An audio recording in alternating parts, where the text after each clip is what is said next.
The race to close the wealth gap is a race that many of us started so far behind the line from we don't even realize what the track looks like.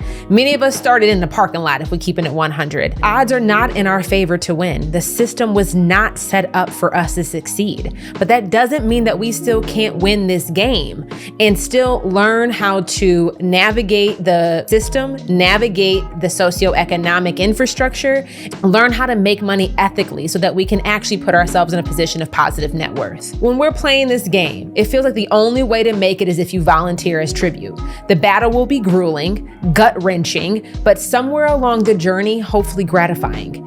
The research shows that half of Black Americans born poor stay poor.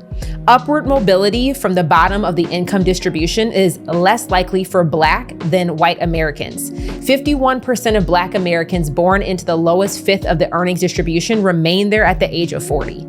Let that sink in.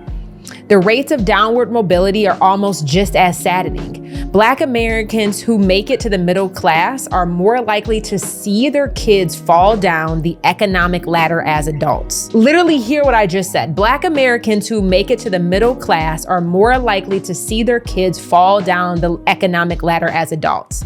On top of that, Black wealth barely exists. In 2019, the median wealth without defined benefit pensions of Black households in the United States was $24,000, compared to $189,000 for white households. For you or someone you know, this is an accurate depiction of the starting line, far behind the takeoff blocks, walking barefoot in the dang on parking lot. Your odds of becoming a millionaire in America are 6.4%. If you're Hispanic, 6.8%. If you are white, 21.5%. And if you are Asian, 22.3%. Americans face very difficult chances, even if they're around the same age and attained similar levels of education and schooling. These are just the odds. And like I mentioned, the odds are not in your favor, but it doesn't mean that you still can't learn how to navigate and win at this game. To compound the stark reality of this economic situation, if you live in America, the odds of becoming a millionaire are between 6 and 22%. But the reality is many of us will never join the 2 comma club. Not because we lack the desire, not because we lack the effort, but because the playing field is not even, and many of us have not learned how to succeed in this system.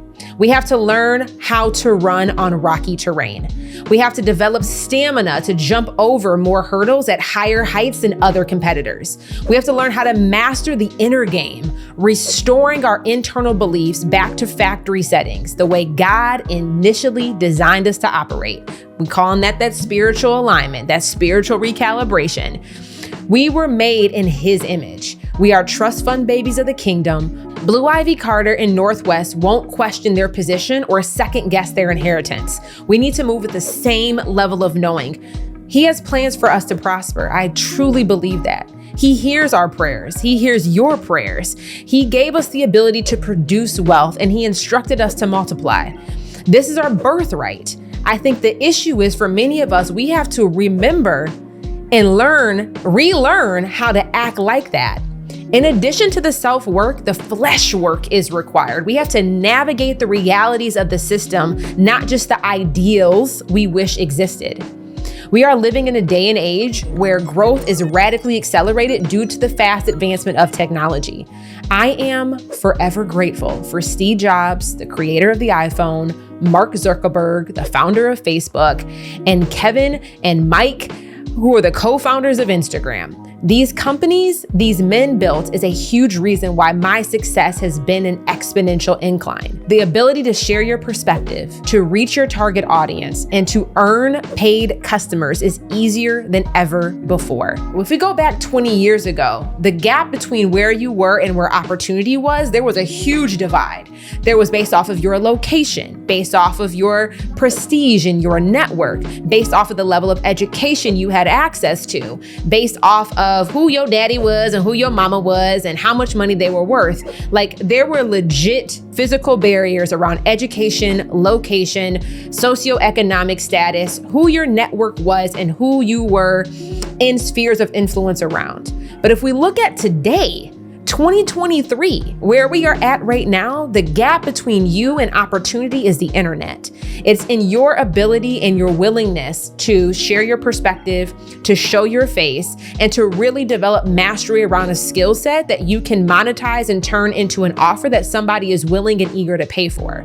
Now is the time we are charting new career paths that didn't exist 20 years ago, leveraging our past experiences and our existing skill sets and packaging our expertise into a high-value, high-ticket coaching program. I truly believe that entrepreneurship is the bridge to economic equalization. With the internet at play and social media so readily available, if you are in the privileged state where you have access to a smartphone, access to the internet, and access to creating an email address so that you can create a social media account, that's really all you need to start in this day and age.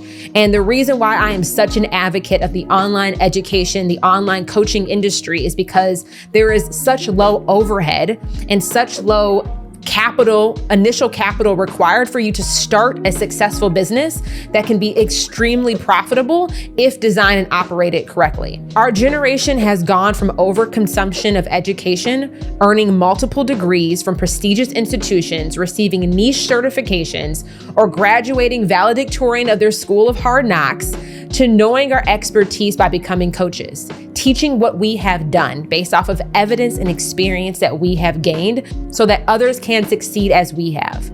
Having the courage to start your own business, to see yourself fully, and to allow others to see you as an authority within a niche area of expertise, to actively invite people to purchase your offerings, it can be tough. I get it. I've been here, I've done it, I understand. When something is important enough though, when that inner calling is louder than the doubts of your ego, you do it even if the odds are not in your favor. Let me keep it 100 with you. You've been beating the odds your entire life. Don't stop now. Look, it may not be easy, but it can be simple. Increasing your chances of joining the 2 Comma Club boils down to a few key decisions that drive thousands of your choices you will have to make. 1, you have to make the decision that you actually want this. It all starts with a conscious choice. Once you've decided, fully commit to learning what is required. When people talk about how do you get started, and I truly believe that it starts with that decision. It starts with that conscious choice. Dreaming of a new reality, dreaming of the life that you want is not the same thing as making the decision that by any means necessary, you will obtain it. So make the decision. The second thing is commit to a path that will get you there. There's no one way, but you have to pick a way. There's a million ways to make $1 million. There's tons and thousands of ways to go about navigating this journey. But at some point, you're gonna have to commit to a path that you want to do this journeying of. The third is leverage your existing experience to become a profitable online coach. As an industry expert with niche training, you have achieved results that others are trying to accomplish. There is no point in you reinventing the wheel. I want you to start to think about what are those existing skill sets and where have I already got real, tangible results through my work experience that other people desire to obtain or desire to experience where they need help figuring out how to do it. If you are a mentor or a trusted source where people currently now come to you for specific help, this is for you. This is an industry you should absolutely be considering. Number 4, go all in for 3 years before ever considering quitting or giving up. This is not some overnight success train. I am not going to be the one feeding you that just do this one launch and your business will be successful and all of your problems will go away. No, I'm asking for a real commitment. Go all in for 3 years. Commit to 3 years. It takes time to gain traction and build momentum. Remain in the race long enough for you to catch your stride. What I see happen with the thousands of coaches that I have been able to work with as clients over the years is that many people give up too soon. When they start to experience that resistance, when they start to deal with that fear of being seen on camera, when they start to see success, they get in their head and they talk themselves out of it of, you know what, I don't want more than this. I'm okay with just this. You know what? I can't handle the responsibility. I'm too afraid of my following growing too big because I'm worried of how people might judge me or what they might say about me behind closed doors. Do not give up. You have a 100% track record of overcoming every hardship you've ever experienced in your life. This is not going to be any different. You can do this. I heard Pharrell once say that people think the easiest part of the harvest is the harvest. It's not. The easiest part of the harvest is planting the seed. When you ask God for something, it's so easy to ask. It's so easy to send that prayer up. The hardest part is when the harvest comes. That's when the real work begins. As it says in Luke 10:2, the harvest is plentiful, but the laborers are few. There are harvests everywhere. I truly believe we all have a harvest within reach, but who is willing to do the work once the harvest comes? That's the differentiator between those who end up attaining everything they want and those who just keep dreaming about what it is they want. Harvest work is hard. There is no sugarcoating that. Losing weight is hard. Being overweight is hard. Building a business is hard. Being broke is also hard.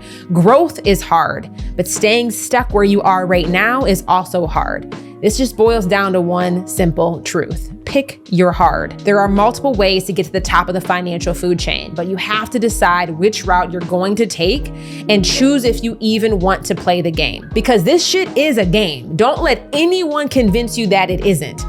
I say it's a game because it can be won, right? It can be won. You just have to make sure you don't lose yourself along the way. Becoming a millionaire can be done ethically while remaining in integrity. Your morality doesn't have to be sacrificed in order to become profitable. You don't have to be a pretentious prick, only out for yourself to succeed.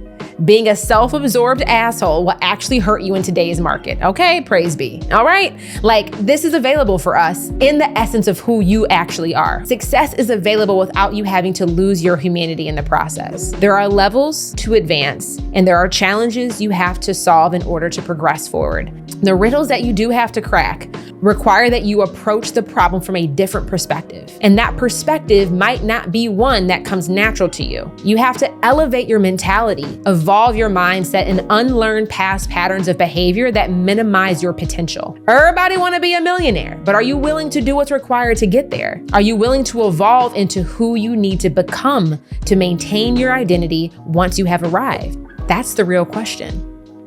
Becoming a millionaire while Black is a whole nother game, honey. It took me 3 years to earn my first $1 million. In the following 12 months, I did $1 million cash collected in the calendar year. And the following year after that, my personal net worth exceeded $1 million. I did all that by the time that I was 30. I am the definition of new money, okay? Those whose wealth is recently acquired rather than inherited. The nouveau riche, baby. I come from parents with high school diplomas who worked hard and who were employed under 2 or 3 jobs at a time, doing their absolute best to make ends meet, living paycheck to paycheck. My grandmother and my aunt played a huge role in my upbringing, raising me for the latter half of my adolescence. And I think my story isn't unlike many others. My story is probably a lot like yours.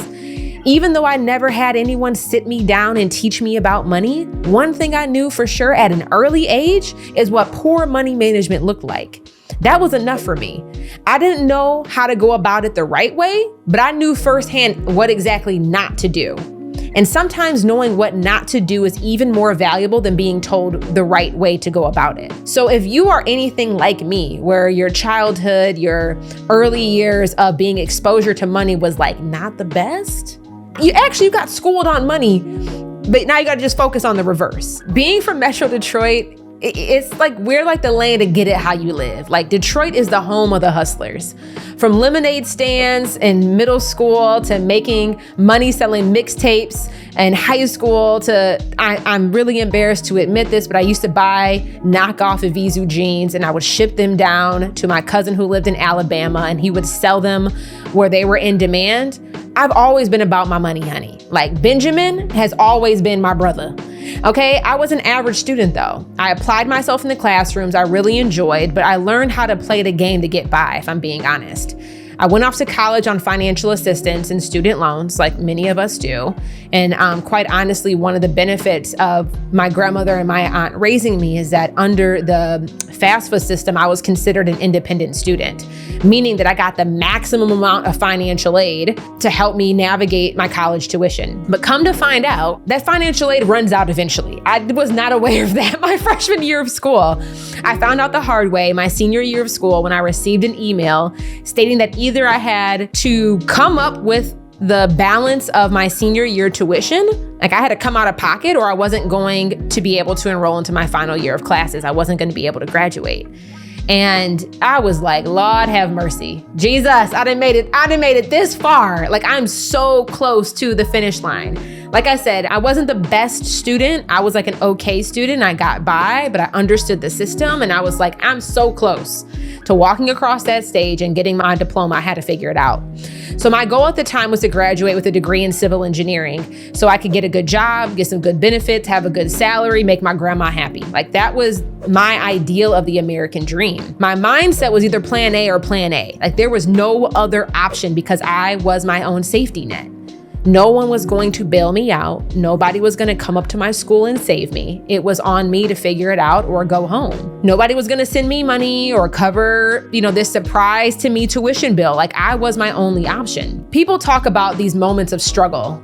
And I think about these moments in life because those moments where I was at my rock bottom have become some of the most defining moments of my life. This period of time is what started my true journey into entrepreneurship and why I am such a believer that entrepreneurship is the bridge to economic equalization. Sitting in my college apartment with Law & Order SVU playing in the background, within 7 days of me receiving that email, I launched a website, purchased my initial order of retail products, secured my EIN number and retail sales license, and I launched my very first business. It was called Lovestruck. It was an online clothing boutique. Long story short, within 12 months, I made over $50,000 and I paid off my last year of tuition. I bought a Ford Fusion, cash. I took a trip to Thailand and I shut my business down.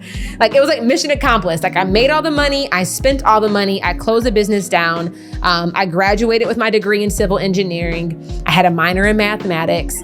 And I started my career as a pipeline engineer. And you couldn't tell me nothing. Like, I was literally living the American dream. Like, I had everything that I thought that I was supposed to have and thought that I was supposed to want. But shortly after being in corporate America, I realized how messed up the game really was, and that I wanted a life that was better than good. The idea of working for the same company for the following 40 years of my life, receiving an annual salary increase of 3 to 5% just did not add up for me. I realized that the American dream that I was sold was not my dream. It wasn't my dream.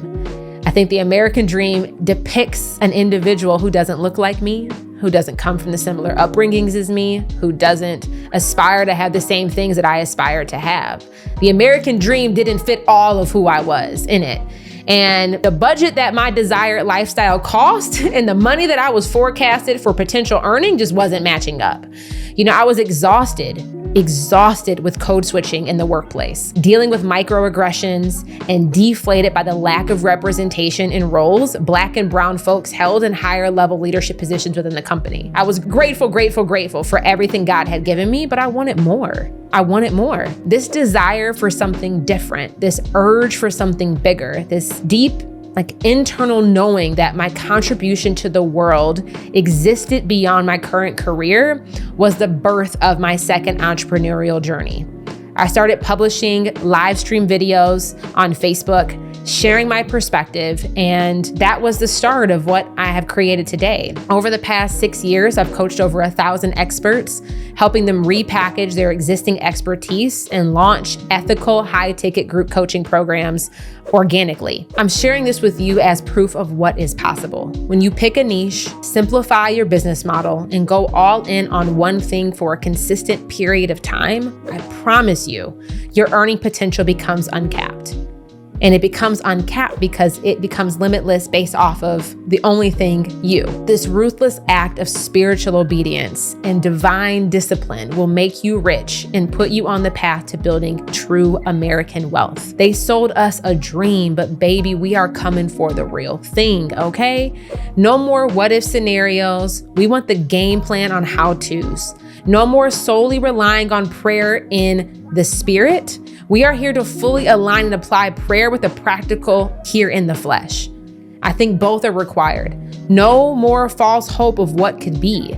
We are here to reclaim and obtain financial independence. Being a woman of color, Being a Black woman in America, there are inherently unique barriers and systematic challenges we have to overcome in order to succeed in capitalistic societies. Challenges that our fair-skinned counterparts may try to emphasize and empathize with, but never fully understand because they personally never had to experience it for themselves firsthand. I'm not saying I'm exempt from privilege. I'm a light-skinned woman who fits the mold of Western beauty standards commonly accepted within society, which comes with its own set of advantages. We are all born with a different set of privileges.